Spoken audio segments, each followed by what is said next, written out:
ನಮಸ್ತೆ TV 20 news Kannada ವಾಹಿನಿಗೆ ಸ್ವಾಗತ. ಕರ್ನಾಟಕ ಕಾವಲು ಪಡೆಯ ವತಿಯಿಂದ ದಿನಾಂಕ 28/11/2024 ರಂದು ಗುಂಡ್ಲುಪೇಟೆ ಪುರಸಭೆ ನೀರು ಗಂಟೆಗಳಾಗಿ ಕರ್ತವ್ಯ ನಿರ್ವಹಿಸುತ್ತಾ ಇರುವ ಸುಮಾರು 13 ಜನ ನೌಕರರಿಗೆ ಕೋರ್ಟ್ ಕಾಯಂಗೊಳಿಸಿದ್ದು, ಈ ಆದೇಶದಂತೆ ಮಾನ್ಯ ಜಿಲ್ಲಾಧಿಕಾರಿಗಳು 10 ತಿಂಗಳ ಹಿಂದೆ ಕಾಯಂ ಆದೇಶ ಮಾಡಿರುತ್ತಾರೆ. ಆದರೆ ಪುರಸಭೆ ಮುಖ್ಯಾಧಿಕಾರಿಗಳು ಇವರಿಗೆ ಕಾಯಂ ಆದೇಶವನ್ನು ತಿರಸ್ಕಾರ ಮಾಡಿದ್ದು, ಕಾರಣ ನೌಕರರು ನಿರಂತರ ಮುಷ್ಕರ ಹೊಡೆದು ನೌಕರರ ಪರವಾಗಿ ಸಂಘಟನೆಯವರು ಬೆಂಬಲ ವ್ಯಕ್ತಪಡಿಸಿದರು. ಈ ಸಂದರ್ಭದಲ್ಲಿ ಕಾವಲು ಪಡೆಯ ತಾಲೂಕು ಅಧ್ಯಕ್ಷರು ಆದ ಎ ಅಬ್ದುಲ್ ಮಾಲಿಕ್ ಮಾತನಾಡಿ 13 ಜನ ನೌಕರಿಗೆ ಕೂಡಲೇ ಕಾಯಂಗೊಳಿಸಬೇಕು ಅಂತ ಒತ್ತಾಯಿಸಿದ್ದಾರೆ. ಸಮಸ್ತ ನಾಗರಿಕ ಬಂಧುಗಳೇ, ಏನು ಪಟ್ಟಣದ ಪುರಸಭೆಯಲ್ಲಿ ನಿರ್ವಹಿಸತಕ್ಕಂತಹ ನೀರು ಸರಬರಾಜಿನ ವಾಟರ್ ಮ್ಯಾನ್ಗಳು ಅನಿರ್ದಿಷ್ಟಾವಧಿ ಧರಣಿಯಲ್ಲಿ ಕುಳಿತಿದ್ದಾರೆ. ನಿನ್ನೆಯಿಂದ ಮಾನ್ಯ ಜಿಲ್ಲಾಧಿಕಾರಿಗಳು 2027ರಲ್ಲೇ ಆದೇಶ ಹೊರಡಿಸಿದ್ದಾರೆ ಇವರಿಗೆ ಕಾಯಂಗೊಳಿಸಿ ಅಂತ. ಆದರೆ 2 ವರ್ಷ ಕಳೆದರೂ ಕೂಡ ಮಾನ್ಯ ಮುಖ್ಯಾಧಿಕಾರಿಗಳು ಇವರಿಗೆ ಕಾಯಂಗೊಳಿಸದಿರುವುದು ನಿಜಕ್ಕೂ ನಾವು ಖಂಡಿಸ್ತೇವೆ. ಕೂಡಲೇ ಇವರಿಗೆ ಕಾಯಂಗೊಳಿಸುವಲ್ಲಿ ಸಫಲರಾಗಬೇಕು ಅವರು. ಇಲ್ಲದಿದ್ದಲ್ಲಿ 2-3 ದಿನ ಕಳೆದರೆ ಇದು ಬೇರೆ ರೀತಿ ಸ್ವರೂಪಗೊಳ್ಳುತ್ತದೆ ಈ ಹೋರಾಟ. ಹಾಗಾಗಿ ನಮ್ಮ ಕರ್ನಾಟಕ ಕಾವಲು ಪಡೆಯ ವತಿಯಿಂದ ನಾವು ಒತ್ತಾಯಿಸ್ತಾ ಇದ್ದೇವೆ, ಅವ್ರಿಗೆ ಒಂದು ನ್ಯಾಯ ಕೊಡಿಸುವಲ್ಲಿ ನೀವು ಕೆಲಸ ಮಾಡಬೇಕು.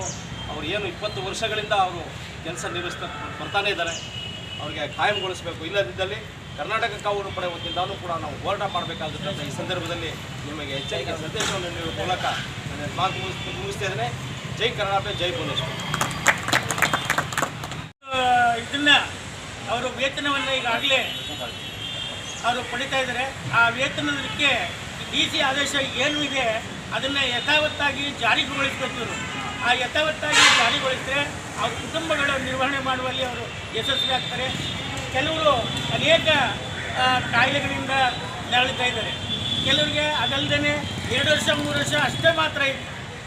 ನೀವು ಅವರಿಗೆ ಸೇವಾ ಭದ್ರತೆಯನ್ನು ಕೊಟ್ಟಾಗ ಅವರ ಕುಟುಂಬಗಳು ನೆಮ್ಮದಿಯಾಗಿ ಜೀವನವನ್ನು ಸಾಗಿಸುವಂತಾಗುತ್ತೆ.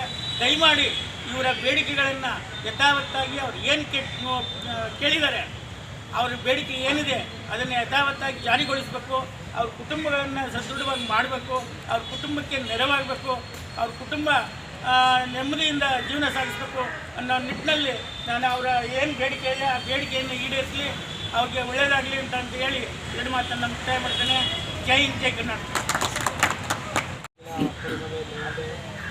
13 ಜನ ಕಾರ್ಮಿಕರು ಅಂದರೆ ನೀರು ಬಿಡುವಂಥವರಾಗಿದ್ದಾರೆ. ಅವರುಗಳಿಗೆ ಪರ್ಮನೆಂಟ್ ಕಾಯಂ ಆಗೋದಕ್ಕೆ ಕೋರ್ಟು ಮತ್ತು DC ಆರ್ಡರ್ ಆಗಿದೆ.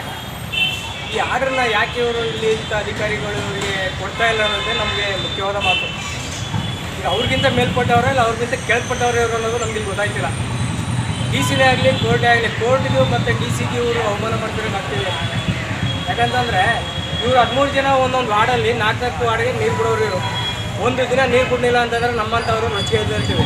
ಇವ್ರು 4 ದಿನ 8 ದಿನ ಕೂತ್ಕೊಂಡ್ರೆ ಜನ ಎಲ್ಲ ಮುಖ್ಯ ಆಗಂಥ ಪರಿಸ್ಥಿತಿ ಬರುತ್ತೆ. ಅದರಿಂದ ಈ ಜನ ಮುಖ್ಯ ಹಾಕ್ಸ್ಕೊಳ್ಳೋದಕ್ಕಿಂತ ಮುಖ್ಯವಾಗಿ ನೀವು ಅವ್ರದ್ದು ಏನಿದೆ ಬಂದು ನಮ್ಮ ಮುಂದೆ ಹೇಳಿ, ನಾವು ಮಾಡಲ್ಲಪ್ಪ ನಮ್ಮಿಂದ ಆಗಲ್ಲ ಅಂತಂದ್ರು ಮುಂಬಾರ ಬರ್ಕೊಳ್ಳಿ. ತಿರ್ಗಿ ಅವರು DC ಹತ್ರನೋ ಕೋರ್ಟ್ ಹತ್ರ ಹೋಗ್ತಾರೆ ಅವರು. ಏನು ಹೇಳಿ, ಇದು ನೀವು ಮಾಡ್ತಿರೋದು ಮಹಾ ತಪ್ಪು. ಯಾಕಂದ್ರೆ ನೀವು ಅಧಿಕಾರಿಗಳಾದ್ಮೇಲೆ ನಿಮ್ಗೆ ಏನಿದೆ ನೀವು ಮಾಡ್ಬೇಕು ತಾನೆ. ನೀವು ಯಾಕೆ ಮಾಡ್ತಾ ಇಲ್ಲ ಅವರೇನು ನೀವು ಮಾಡಬೇಡಿ ಅಂತ ಲೆಟ್ರ್ ಕೊಟ್ಟಿದ್ರೆ ಅದಕ್ಕೆ ತೋರಿಸಿ ನಿಮಗೆ. ನೀವು ಮಾಡಬೇಡಿ, ನೀವು ನಾನು ಸುಮ್ಮನೆ ಬಾಯಲ್ಲಿ ಹೇಳಿದ್ದೀನಿ, ನೀವು ಮಾಡೋಕ್ಕೆ ಹೋಗಬೇಡಿ, ನಮ್ಮ ಹತ್ರ ಬರಲಿ ಅಂತ ಹೇಳಿದ್ರೆ ಅವ್ರನ್ನ ನಾವು ಕಳಿಸ್ತೀವಿ, ನಾವು ಬರ್ತೀವಿ. ಯಾಕಂದರೆ ಸಂಘಟನೆಗಳಿದೆ, ಮೇಲವ್ರು ಕೋರ್ಟ್ಗೆ ಹೋಗಿದ್ದಾರೆ. ಇವ್ರುಗಳಿಗೆ ಅಂತ ಅವರು ಸ್ವಲ್ಪ ಜನಕ್ಕೆ 2 ವರ್ಷ 3 ತಿಂಗಳು 6 ತಿಂಗಳಲ್ಲಿ ಇವರು ಕಾರ್ಮಿಕರುಗಳೆಲ್ಲ ಅವರು ನಿವೃತ್ತಿ ಹೊಂದೋರಿದ್ದಾರೆ. ಅವ್ರುಗಳು ಬರೀ ಹಿಂಗೆ ಆಗ್ಬಿಟ್ಟು ಹೋಗೋದು ಅನ್ನೋದೇನಿಲ್ಲ, ಅವ್ರಿಗೆ ಹುಷಾರಿಲ್ಲ, ಇನ್ನೊಂದಿಲ್ಲ. ಇದನ್ನು ನೀವು ದಯವಿಟ್ಟು ಯೋಚನೆ ಮಾಡಬೇಕು ಅಧಿಕಾರಿಗಳು.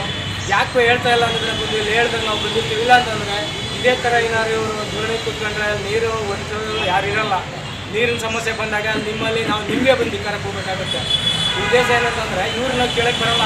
ನೀರು ಬಿಡಲಿಲ್ಲ ಅಂದರೆ ಅಲ್ಲಿಲ್ಲ ಅಂತ, ಇಲ್ಲಿಲ್ಲ ಅದನ್ನ ಕೇಳಿ ಇನ್ನೊಂದು ಹೇಳ್ತೀವಿ. ಅದರಿಂದ ನೀವು ಬಂದು ಇಲ್ಲಿ ಏನಿದೆ ನೀವು ಹೇಳಿ. ಇಲ್ಲ ಅಂತಂದರೆ ನಿಮಗೆ ಆಗದಿದ್ರೆ ಅದನ್ನೇ ಮೇಲಕ್ಕೆ ಬರ್ಬಿಡಿ. ನಮ್ಮ ಹತ್ರ ಬಂದು ಇವರು ಒತ್ತಾಯ ಮಾಡ್ತಿರೋ ಸ್ವಾಮಿ ನಮ್ಗೆ ಮಾಡೋಕ್ಕಾಗಲ್ಲ ಅಂತ ನಾವು ಲೆಟ್ರ್ ಕೊಟ್ಬಿಟ್ರೆ ನಾವು ಮುಂದಕ್ಕೆ ಬರ್ತೀವಿ. ನಾವು ಕರ್ನಾಟಕ ಕಾವಲು ಪಡೆ ಆಗಲಿ ಇನ್ನೊಂದು ಸಂಘಟನೆ ಅವ್ರಿಗೆ ಬಂದು ನಾವು ಇದ್ರ ಬಗ್ಗೆ ನಾವು ನಿಮಗೆ ನಾವು ಬೆಂಬಲ ಕೊಡ್ಬೋದು ಮತ್ತು ಉಗ್ರ ಹೋರಾಟ ಮಾಡಬೇಕಾಗುತ್ತೆ. ಜೈ ಹಿಂದ್, ಜೈ ಕರ್ನಾಟಕ. ಇದೇ ವೇಳೆ ತಾಲೂಕು ಕಾರ್ಯದರ್ಶಿಗಳು ಆದ ಎಸ್ ಮುಬಾರಕ್, ಟೌನ್ ಉಪಾಧ್ಯಕ್ಷರು ಆದ ಸಾದಿಕ್ ಪಾಷಾ, ಟೌನ್ ಸಂಚಾಲಕರು ಆದ ಮಿಮಿಕ್ರಿ ರಾಜು, ಕನ್ನಡ ಪರ ಹಿರಿಯ ಹೋರಾಟಗಾರರು ಆದ ಬ್ರಹ್ಮಾನಂದ ಸೇರಿ ಪುರಸಭೆ ಸಿಬ್ಬಂದಿ ವರ್ಗದವರು ಹಾಜರಿದ್ದರು. ಕನ್ನಡಿಗರ ಮೆಚ್ಚಿನ ನಿಮ್ಮ TV20 ಕನ್ನಡ ವಾಹಿನಿ ಇದೀಗ ಟಿವಿಯಲ್ಲಿ ಲಭ್ಯ. ಕರ್ನಾಟಕ ಮತ್ತು ದೇಶ ವಿದೇಶದ 360 ಡಿಗ್ರಿ ಸುದ್ದಿ ವಿವರವನ್ನ ಪಡೆಯುವುದಕ್ಕೆ TV20 ವಾಹಿನಿಯನ್ನು ಲೈಕ್ ಮಾಡಿ, ವಿಡಿಯೋಗಳನ್ನು ಶೇರ್ ಮಾಡಿ, ಕಮೆಂಟ್ ಮಾಡಿ, ಸಬ್ಸ್ಕ್ರೈಬ್ ಮಾಡಿ. HCN ಕೇಬಲ್ 842 ನಂಬರ್ನಲ್ಲಿ ಹುಕ್ಕೇರಿ ತಾಲೂಕು ಹಾಗೂ ಸಂಕೇಶ್ವರದ ಸುತ್ತಮುತ್ತಲಿನ ಹಳ್ಳಿಗಳಲ್ಲಿ ಲಭ್ಯ.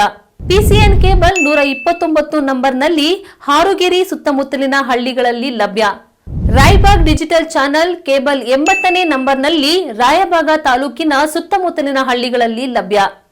UDCN ಕೇಬಲ್ ನೆಟ್ವರ್ಕ್ ಉಗಾರ ಸುತ್ತಮುತ್ತಲಿನ ಹಳ್ಳಿಗಳಲ್ಲಿ ನಿಮ್ಮ TV20 ಕನ್ನಡ ವಾಹಿನಿಯೂ ಲಭ್ಯ.